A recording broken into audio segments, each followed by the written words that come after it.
Magandang araw mga ka-SBP. Nandito po tayo ngayon sa Marikina City Public Market at titingnan po natin ang mga pamili rito. Kasama ko po ngayon si Ate Monet. Alamin po natin ano pong ipamimili ni Ate Monet ngayong araw para sa kanilang pananghalian at kung ilan po sila sa kanilang pamilya. Magandang umaga Ate Monet. Magkano po ba ang ating weekly budget? Weekly more or less 4 to 3,000. 3 to 4,000 po. Ano po ang balak nyong ipamili ngayon para sa pananghalian? Para ngayon po, ang bala ko po is sinigang na liempo. Sinigang liempo, masarap yan. Oo, tapos may gulay na mga kangkong at labanos. Ilan po ba ang paghahainan nyo ngayong tanghali? 4 po. 4. Okay, sige po, pwede po ba namin kayong samahan?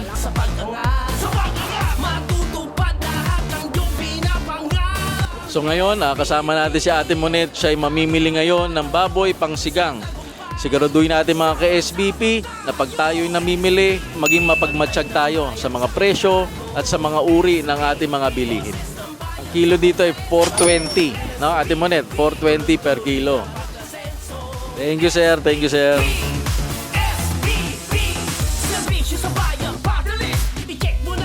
Ngayon tayo bibili ng gulay na pang sahog natin sa sinigang na liempo ni Ate Monet.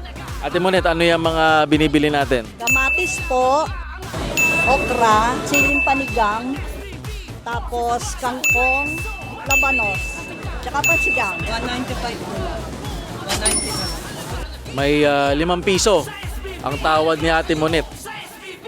Salamat partner. Thank you. Ayan, tapos na mamili si Ate Monet. Siya ay nakapamili na para sa kanilang pananghalian na sinigang na liempo. At okay lang ba Ate Monet? Ako'y makikikain. Okay lang po, walang problema.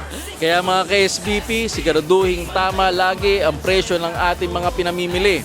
At sa darating na May 12, siguraduhin iboto ang number 62 SBP para siguradong ang pinaghirapang kita ninyo protektado sa merkado.